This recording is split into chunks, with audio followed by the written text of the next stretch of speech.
이렇게 말씀 꺼내주신 김에 정청래 대표가 어떤 얘기를 그 이원택 전북도지사 취임식에서 한 것인지 영상을 통해 보고 오도록 하겠습니다.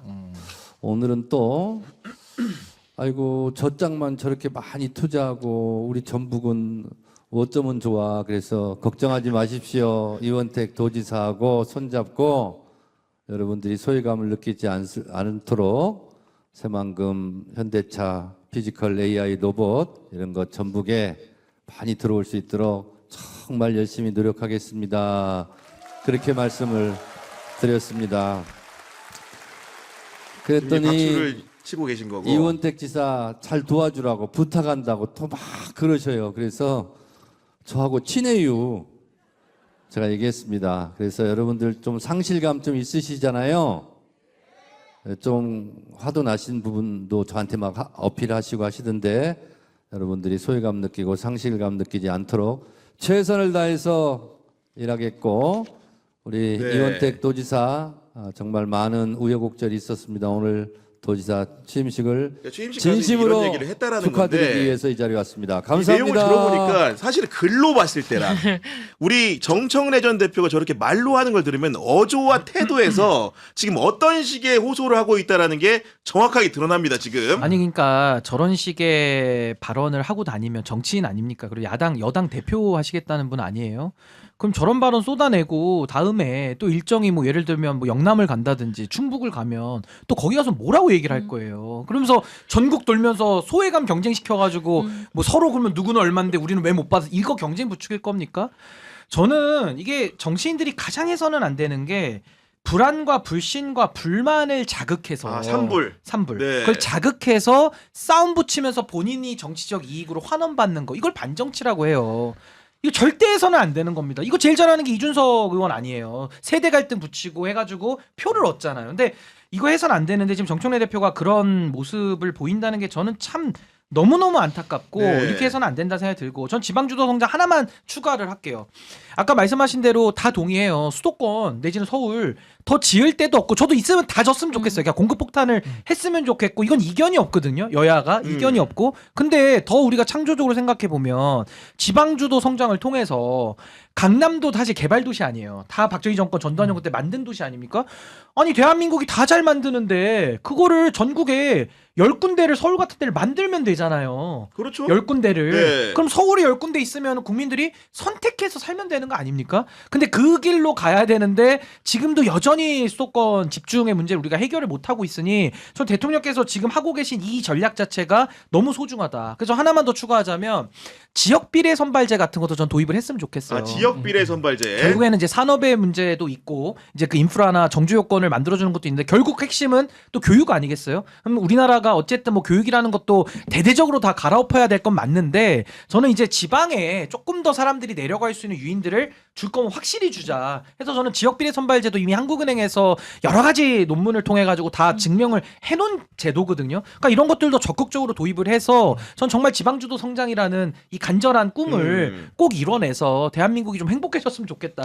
대한민국 서울의 집값 보면 다 한숨 나오는 거 아닙니까? 다 갖고 싶은데 가질 수가 없잖아요. 그렇죠. 절로 한숨 나오죠. 한숨 나오고 네. 그 절망감으로 들잖아요. 그러니까 이거를 국가가 나서서 산업 기반이 기업들이 같이 힘을 모아서 10군데의 강남을 좀 만들면 좋겠다. 그 꿈을 좀 이뤄줬으면 좋겠어요. 그러니까 뭐 이를테면은 부동산만 예를 들었지만 물리적으로 건물이 별로 없는데 사람만 많으니까 가격은 올라간다 이 얘기를 한 거고 직장도 똑같아요. 그 사실 100대 기업 대부분이 서울 수도권에 몰려 있는데 그래서 지방에 있으면 일자리가 없으니까 여기서 가만히 말라 죽으나 올라가가지고 경쟁하다 터져주구나 붙어나 보고 죽자 이렇게 해서 올라온단 말이에요 서울에. 근데 들어갈 수 있는 직장 자리는 한정돼 있잖아요. 그렇죠. 못 들어간단 말이에요.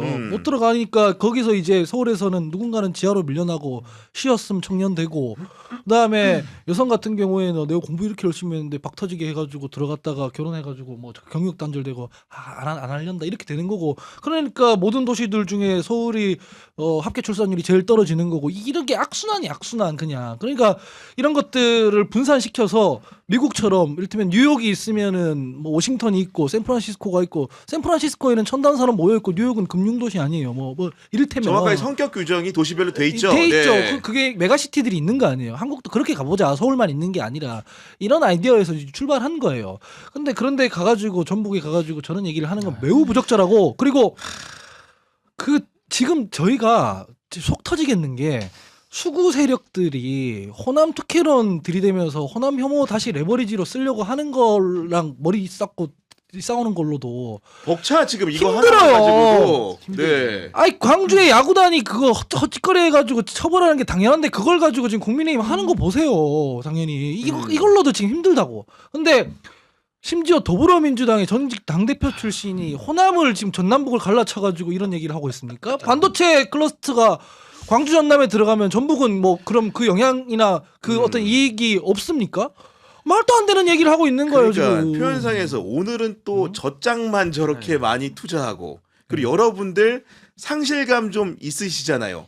이런 표현들 들으면서 우리 이유진 기자는 기자지만 어떤 생각 들었습니까? 그래서 확실히 진짜 글로 보는 것과 아까처럼 영상으로 다르죠? 봤을 때 아예. 느낌이 완전히 다르고요. 저는 오늘 사실 민주당 당권주자들의 행보가 어떤지를 좀 봤어요. 그러니까 이제 정청래 전 대표 같은 경우는 오늘도 이제 호남에 머물면서 뭐 광주 5월 어머니 집 방문하고 뭐 순천 아랫장 찾고 좋은 행보라고 생각은 합니다. 근데 어떻게 보면은 좀 뭐랄까 정부가 가는 방향과 발맞췄다라기보다는 이제 본인의 어떤 지지 기반을 다지는 행보, 선거 목표를 향한. 네, 그렇게 네. 보였었고 사실 어제 했던 얘기도 어떻게 보면 목적이 좀 본인에게 개인에게 있다는 느낌이 들 정도의 어떤 행보였는데 반면에 이제 뭐 김민석 전 총리 같은 경우는 오늘 충북 청주 SK 하이닉스 캠퍼스를 하이닉스 공장을 방문했더라고요. 갔고. 예, 그래서 이게 어떻게 보면 전날 당에 복귀해서 첫 행보인데 좀 상징성이 있다고 봤어요. 어떻게 그러네. 보면 이재명 대통령의 그 충청 방문이랑 궤를 좀 같이 했고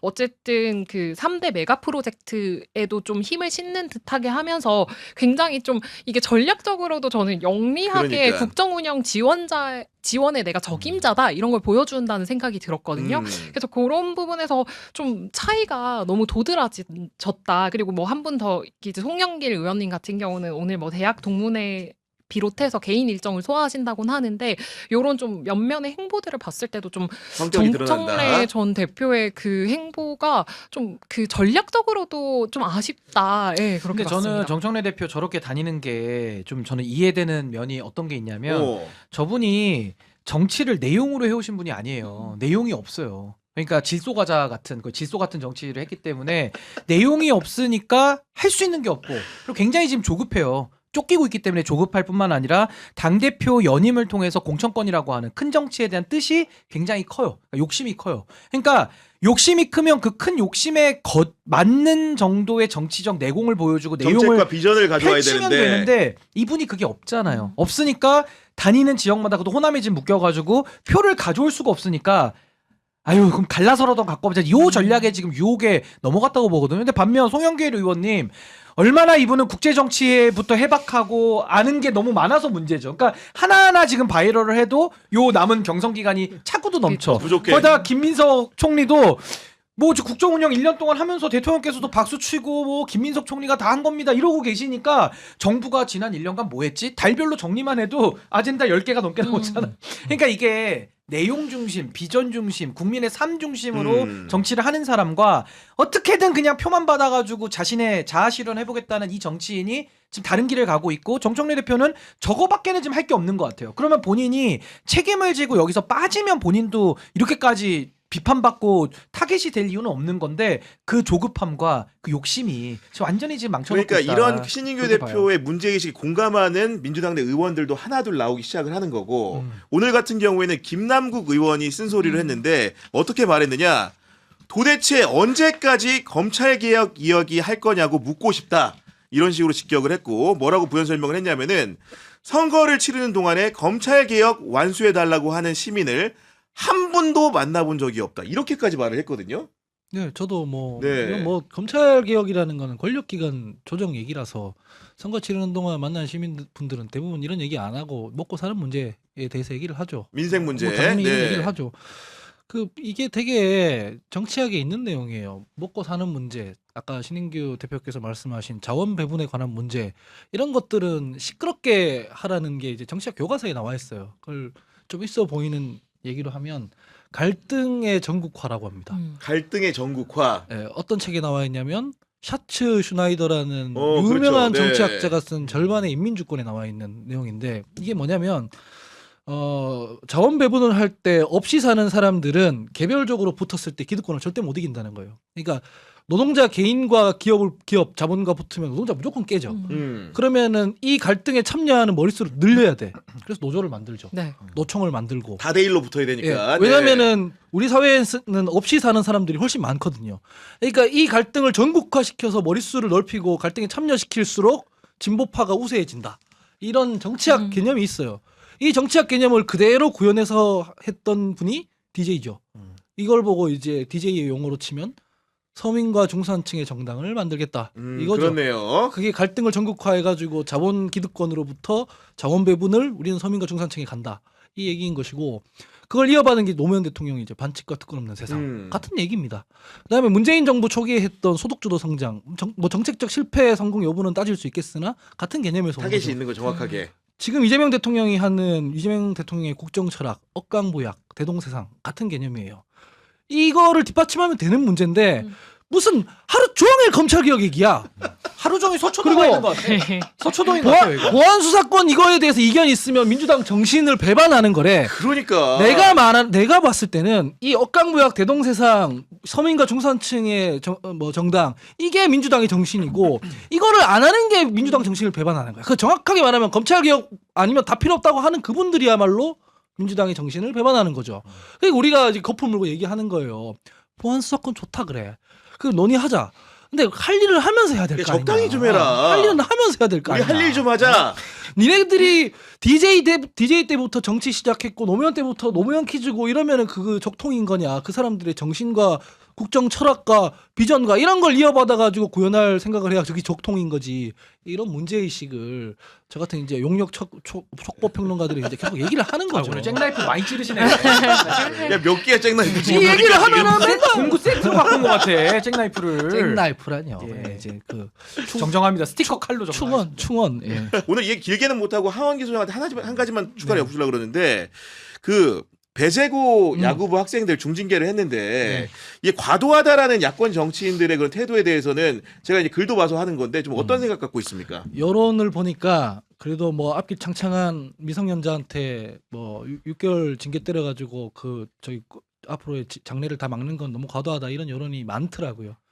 뭐 일견 이해는 할 만한데 그래서 학교 그 야구팀 자체를 전부 다 6개월 출전 정지하는 건 과하다. 그 주도했던 선수들에만 해야 된다. 이것까지는 제가 받아들일 수 있지만 아예 징계가 과하다는 거는 저는 아무리 여론이 그렇다 하더라도 받아들이질 못하겠어요. 이번 월드컵 때 새로운 규정이 하나 생겼습니다. 입 막는 것도 못하겠어요. 그러니까 입 맞고 욕해도 안 된다는 거잖아. 욕해도가 아니라 입 막고 말하는 것 자체가 안 돼요. 아, 입 맞고 말하는 것 자체만으로도. 예, 그래서 실제로 퇴장당했어요. 그분이 제가 봤을 때는 인종차별 발언한 게 아니었는데 입 맞고 인종차별 해가지고 상대 도발해가지고 멘탈 흔들고 이런 사례가 있어서 그 규정이 생겼어요. 그래서 입 맞고 말하는 것만 해도 그냥 월드컵 때 퇴장시켜 버렸어요. 그게 스포츠맨십이에요. 그냥 축구 경기하면 축구 실력으로 해야 되는 거고 야구 경기하면 야구 실력으로 해야 되는 거고 이런 거잖아요. 근데 저 배재고 선수들이 초등학교 중학생들이 아니에요. 고등학생들이에요. 고등학생이죠. 프로를 목전에 둔 사람들이에요. 그럼 프로의 룰을 체화해야 되는 겁니다. 프로 야구팀에서 저런 식으로 조롱 문화, 조롱하고 막 상대팀 그것도 심지어 제가 뭐 그 호남 말고 그럼 대구로 예를 들어 볼게요. 대구에 지하철 참사 그 조롱하는 밈이 있습니다. 지하철 톰구기 뭐 이런 거 있습니다. 일베에서. 지하철 가라 이런 식으로 만약에 했다면 대구팀에 똑같이 반응할 겁니까? 안 되는 건 안 되는 거예요. 그래서 저는 저건 징계를 해야 된다고 생각을 하고 지금 국민의힘 한동훈부터 해가지고 젊은 주르르 정치인들까지 나왔어 지금. 네. 뭐 이건 과하다 뭐 애들 앞날 막냐 뭐 이러고 그러더라고요. 실제로 이거 징계하는 거에 저희가 막 얘기하면은 10대 20대들이 반발하겠죠. 저희한테. 반발해도 어쩔 수 없어요. 반발해도 어쩔 수 없는 게 이건 기준을 세워야 되는 문제예요. 왜 광주에 일고 피해자들이 있는데 그 학생들은 광주에서 태어나서 광주 일고에서 야구한다는 이유만으로도 되지도 않는 그런 조롱으로 멘탈 그러니까, 털려가면서 네. 해야 되니까 그 보통 운동선수들 길거리에서 시비 붙고 이렇게 못하는 거는 그런 사고 치면 출전 정지당하고 신세 조지기 때문입니다. 이것도 안 된다는 걸 확실하게 기준을 세워야 되기 때문에 여론이 아니라 이거는 확실하게 징계와 처벌을 하고 넘어가야 된다고 생각하고 그게 스포츠맨십이고 프로 준비하는 사람들이라면 당연히 이거는 체화돼 있어야 따라야 됐고 된다. 네. 그리고 이거 방치해놨던 코치까지도 징계해야 된다고 저는 생각합니다. 광주일고 코치가 말려가지고 항의해가지고 그제서야 제지가 됐잖아. 배제고 코치들은 그게 안 들렸나요? 그걸 내버려 둔 것 자체가 그런 짓 하면 안 된다고 가르치지 못한 것 자체가 운동 실력만 잘한다고 프로 가는 게 아니잖아요. 그래서 거기도 그 해야 된다고 생각하고 하여튼 이거 되게 복잡한 문제가 있는데 아까 전에 제가 이거를 광주 그 야구단한테 뻘짓 이렇게 얘기했는데 잘못 얘기했더라고요. 예, 광주 일고 선수들에게 그런 뻘짓한 거에 대해서 정치인들이 그렇지, 예. 숟가락 얹는 거에 맞아요, 대해서 예. 분개하는 거에 대해 말씀을 그리고 정정드리겠습니다. 요거는 굉장히 중요한 문제라서 저도 다 말씀에 동의하고 저는 이제 징계는 반드시 필요하다고 생각해요. 뭐 스포츠의 면이라든지 아니면 교육적 차원에서도 징계는 반드시 있어야 된다. 근데 전 이게 조금 조심해야 될 필요는 있는 게 배제고등학교 팀에 대해서 6개월을 그냥 출전을 막아버리는 방식은 또 다른 문제를 또 만들거든요. 맞아요. 그러니까 저는 요 부분은 징계를 좀 세밀하게 해야 된다. 그리고 저는 징계를 하잖아요. 저 감독이나 코치 어른들이 저는 더 심한 중징계를 받아야 된다 생각해요. 왜냐하면 이거는 사실 배제고만의 문제가 지금 드러났지만 앞으로 더 나올 거거든요. 저는 이게 정말 대한민국이 근본을 뜯어고쳐야 되는 게 정말 교육의 실패예요. 근데 교육의 실패도 따지면 할 말 많은데 선생님들도 가르쳐야 되잖아요. 근데 지금 가르칠 맛이 안 나요, 선생님들도. 뭐 괜히 잘못 엮이면 학부모랑 엮여가지고 네. 송사 가고 바로 무슨 뭐 갑자기 내가 무슨 여기 부귀영화 누리러 온 것도 다 이런 식이거든요. 맞아요. 그러니까 저는 이게 어느 한 지금 스포츠의 장면에서 우리가 이걸 본 거지만 매우 심각하게 저는 네. 받아들여야 되고 이건 어른들 저를 비롯한 저도 배제고등학교 학생들에 비하면 저도 어른이잖아요. 이 어른들의 그 종아리를 전 맞아요. 스스로 지금 때려야 될 시점이 저는 왔고 이거 간단한 문제가 아니다. 근데 징계는 조금 세밀하게 저는 네. 할 필요가 있다. 신 대표님 말씀처럼 말씀드립니다. 팀 전체가 아니라 그걸 주도했던 학생들에게 정밀하게 감독이나 맞춰서 코치를 더 징계를. 정밀하게 맞춰서 어떤 책임을 지우는 건 필요한 네. 일이다 이렇게 네. 생각을 합니다. 왜냐면 배제국뿐 아니라 뭐 다른 고등학교에서도 그런 식의 이제 혼란이 더 있었다고 나올 하기 거예요, 때문에 이게. 아마도 이제 이런 부분들 염두에 두면은 단건으로 취급할 게 아니라 종합적 시야에서 뭔가 좀 판단해야 그러니까 이거 되지 이제 않을까. 구조의 문제로 좀 봐야 될 네. 것 같아요. 5.18 그걸 떠나서 그 야구 팀들이 저런 문화 이게 남아 있는 게 말이 됩니까? 아무리 그래도. 그러니까요. 알겠습니다.